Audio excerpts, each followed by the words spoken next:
기원전 수천 년, 사람들은 천상의 신에게 가까이 가기 위해 거대한 탑을 쌓기 시작했다.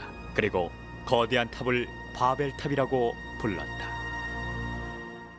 바벨 2세.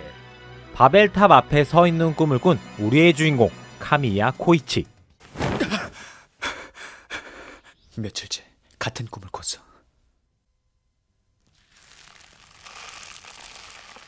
모래잖아.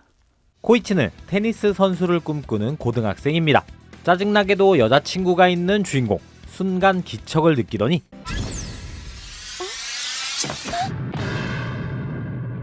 그의 신비한 능력은 이것뿐만이 아니었습니다.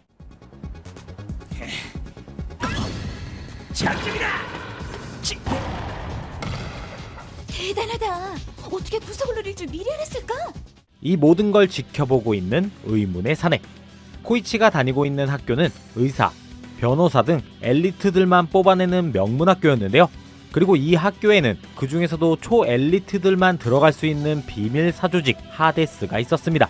하데스는 과거부터 일본의 주요 요직을 겸한 사람들을 배출해내고 있었고, 코이치가 참가한 인터내셔널 테니스 선수 선발대회 역시 그 하데스의 회원을 뽑고자 심사하는 성격이 강했었죠. 그렇게 학생회장 레온이 주인공에게 접근하는데, 널 멋진 장소로 초대하고 싶다. 괜찮겠지? 하데스의 멤버일지도 몰라. 그래, 정확히 맞췄어. 넌 하데스의 회원으로 선택됐어. 도서관의 비밀문이 열리더니 지하 깊숙한 곳으로 주인공을 데려가는 레온. 중2병 터지게 이들은 본명이 아닌 섀도우 네임을 사용한다고 하는데요. 주인공의 네임은 바벨 2세. 여기서 제공한 차를 마셨더니 정신을 잃고 쓰러집니다. 눈을 떠라. 눈을 떠야 한다, 바벨 2세. 눈을 뜨거라. 나의 자손이여. 나의 진정한 후계자여. 정신을 차린 주인공 레온은 곧장 하데스를 이끄는 그랜드 마스터를 만나러 가자고 하는데요. 이 학교의 양호 선생님으로 일하고 있던 이 선생님 역시 하데스였습니다. 뇌파를 해석해보니까 바벨탑에서 신호를 받고 있었어. 곧 자신의 정체를 알게 될 거야. 그분도 다 생각이 있으시겠지. 잠시 쓰러져 있을 때 바벨 2세의 조사를 한 것으로 보이는데 뭔가 있어 보이죠? 집으로 돌아가는 길, 과거 테니스 경기에서 패배했던 선배가 갑작스럽게 공격을 해옵니다. 하데스에 들어갔다면서? 축하한다. 축하해. 정말 축하한다고. 왜 너만 선택돼야 되는 거야? 표범이. 괜찮으십니까, 바벨님? 표범이 말을 하잖아. 이 냥이의 이름은 로뎀. 때마침 양호 선생님이 등장. 다짜고짜 하데스의 리더 그분을 만나러 가자고 하는데요. 바벨 2세는 갑자기 이런 분위기의 모임은 하고 싶지 않다며 그분을 만나기를 거절합니다. 만나지 않겠어. 뭐라고? 난 너희들과 생각이 달라. 그럼 사라져라.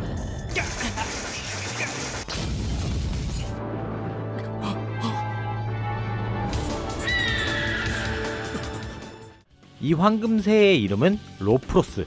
로프로스는 사막 한가운데 바벨 2세를 데려갑니다. 바벨탑이 있는 곳, 바로 꿈속에서 보았던 그곳이었습니다. 로뎀이 바벨탑 내부 중앙 제어 컴퓨터가 있는 곳으로 안내합니다.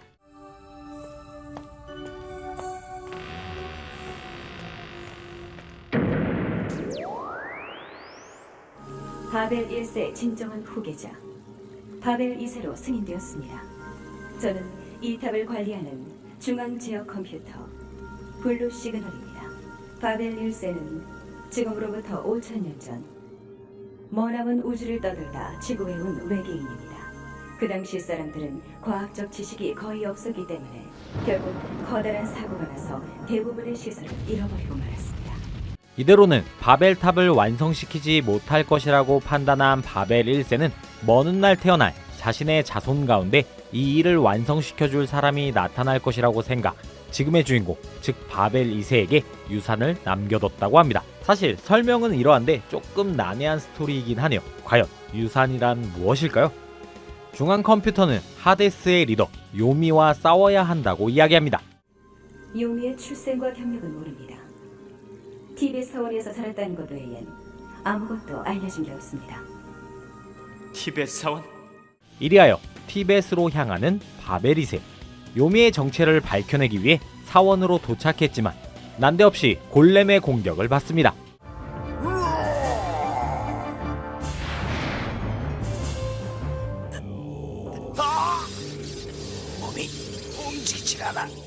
위기에 처한 그 순간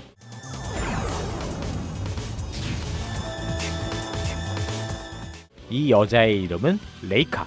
요미가 자신의 야망을 드러내기 전부터 그 계획을 알고 몰래 조사를 하고 있던 국제정보국 요원이었습니다.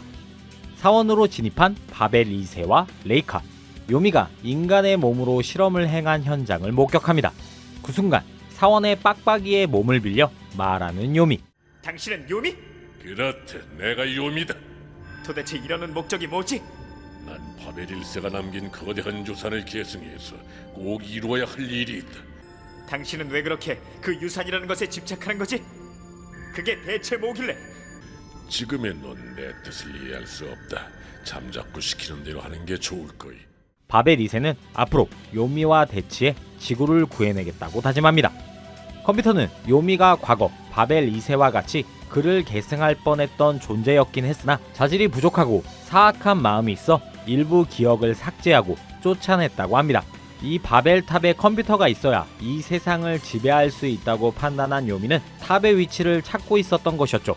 기억을 삭제할 거면 전부 삭제를 했었어야 했는데 바벨탑의 위치 정도만 기억해서 삭제했던 것으로 보이죠. 요미의 하수인과 대치하며 바벨 2세로서의 마법과 능력을 사용하는 주인공. 하지만 이 능력을 사용할 때마다 조금씩 몸에 무리가 가고 악한 마음이 피어오르기 시작합니다. 바벨 2세는 자신을 괴롭히는 악한 마음을 컨트롤하기 위해 요미를 찾아갑니다. 기다리고 있었던 나의 형제여, 내게 모든 걸 맡길 결심을 하고 찾아온 줄 알았는데 지금부터 네 머릿속에 담긴 바벨탑이 있는 장소를 읽어내겠다. 어쨌든 요미는 악한 마음을 컨트롤하는 방법을 바벨 2세는 바벨탑의 위치를 알려주는 것으로 거래를 하려고 했는데 그 순간 각성하는 바벨 2세. 내 몸에 손대지 말고 썩 물러가라 악마야!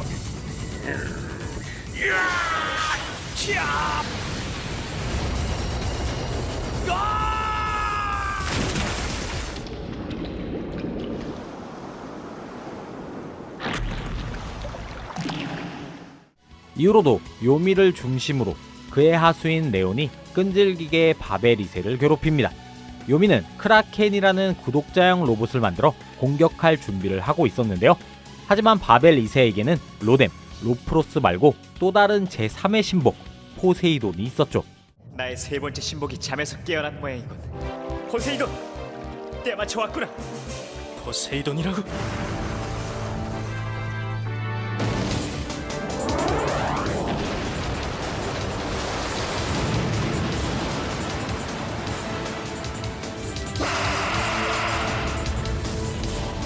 모든 동료를 다 모은 바벨 2세. 바벨탑의 위치를 기억하지 못하는 요미는 레이카에게 치명적인 독을 걸어두게 되는데 이 독은 GPS 위치를 확인할 수 있는 아주 획기적인 독이었습니다. 바벨 2세는 레이카를 치료하기 위해 바벨탑으로 향하고 그 위치를 요미가 추적하고 있었죠. 중앙 컴퓨터는 요미가 접근한 것을 알고 긴급 사태에 대비해서 모래 폭풍을 강화하겠습니다.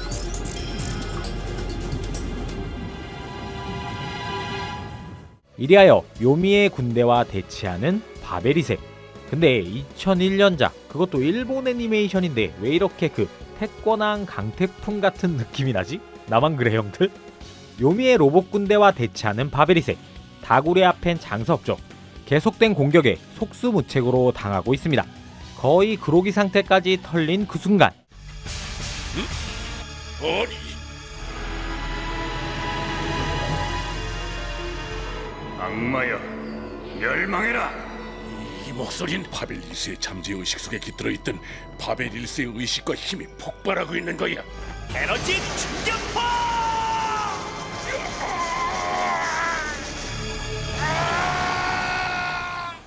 요미는 죽었을까요?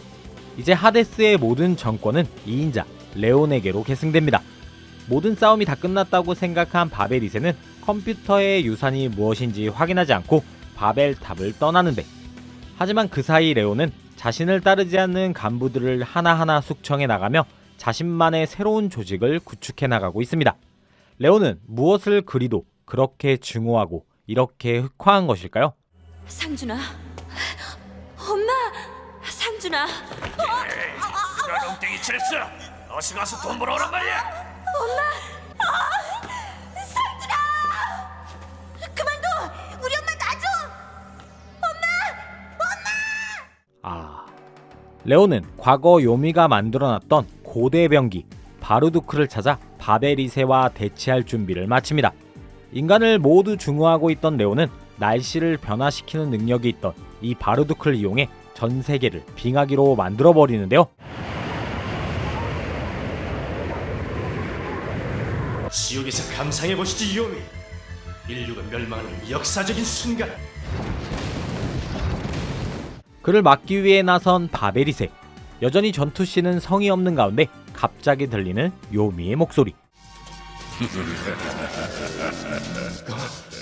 어리석은 녀석, 넌 네 자신을 너무 믿었어. 발두크를 움직이기 위해선 너의 그 이글거리는 증오심이 필요했다. 넌 이제 쓸모가 없어졌다.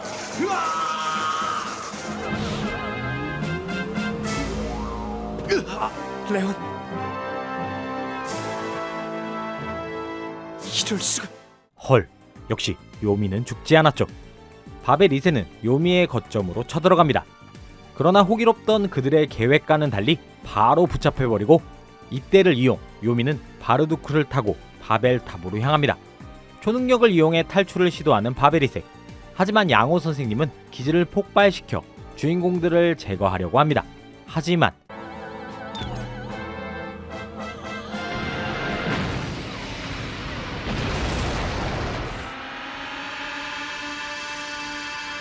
배리어를 가동시켜 목숨을 건진 바벨 2세. 이제 애니메이션은 막바지로 향합니다. 바벨 2세는 빠르게 돌아와 바벨탑에 있는 유산을 가동시키려고 합니다. 드디어 이 유산이 뭔지 알 수 있겠네요. 이제 바벨 1세의 뜻을 계승해서 유산을 가동해 주십시오. 미안하지만 그건 내 거야. 일명 천국의 문이다. 사람의 마음을 하나로 이어주는 중앙 컴퓨터지. 이 천국의 문을 이용해서 사람들의 마음과 의식을 하나로 이으려고 노력했다. 이 천국의 문의 프로그램을 수정해서 더욱더 칠흑 같은 어둠과 단단히 응어리진 증오를 인간의 영혼 속에 불어넣어야 한다. 대강 무한츠쿠요미 혹은 뉴타입 각성 같은 느낌적인 느낌이었네요. 요미는 이것을 이용해 세상을 악으로 가득 차게 연결시키려고 했던 것이었죠. 요미는 이 유산 오버게이트를 획득해 아공간으로 넘어가고 바벨 2세 역시 요미를 쫓습니다.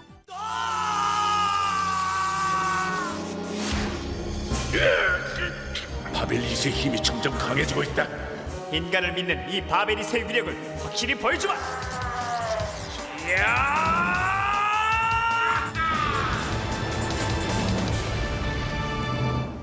결국 승리하게 되는 바벨 2세. 드디어 5000년 바벨 1세의 수건은 달성되었다고 합니다.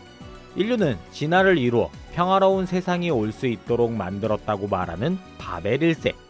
인류는 그대의 영혼을 모범으로 삼아 진화하고 아름다운 변화를 이루게 될 것이다. 천국의 문 발진! 이렇게 지구를 평화롭게 만든 바벨 1세는 지구를 떠나며 바벨 2세는 행복한 엔딩을 맞이하게 됩니다. 일본의 만화가 요코야마 미츠테루가 1971년부터 연재를 시작한 SF 만화 바벨 2세를 원작으로 하고 있는 2001년작 애니메이션 바벨 2세는 사실 근래 작품이라고도 할 수 있겠지만, 이 작품은 만화책과 구판 애니메이션으로 더욱더 유명한 작품입니다. 오늘 소개한 2001년작 바벨 2세는 여러 시리즈들 중 망작에 속하는 편이기도 하고, 당시에 여러 로봇 애니메이션들로 인해 눈높이가 상당히 높아진 시청자들을 만족시키기에는 너무나도 부족한 작품이었던 것은 팩트죠. 원작의 느낌을 전혀 살리지 못해 오늘 소개해드린 애니메이션 말고 1992년작 OVA, 당시에는 크게 욕먹는 이력이 있었는데 그걸 뛰어넘는 망작, 오늘 소개해드린 바벨 2세였습니다. 굳이 애니메이션으로 입문해보고 싶다고 하신다면 1992년작을 추천드려요. 제가 취미로 프라모델이나 피규어 도색 같은 거를 조금씩 하고 있는데 예전에 누군가에게 선물 받았던 요게 바로 포세이돈이었습니다. 그때부터 이 작품은 어떤 작품일까 하면서 궁금해했었는데 원작을 좀 봐야 될 것 같습니다. 자, 오늘 제가 소개한 작품은 여기까지입니다. 얄리아 아재 비디오는 여러분들의 구독, 좋아요로 만들어지고 있습니다. 나가시기 전에 영상이 유익하셨으면 구독과 좋아요 부탁드리고요. 저는 또 다음 추억의 영상으로 인사드리도록 하겠습니다. 지금까지 얄리아 아재 비디오 얄리였습니다. 아재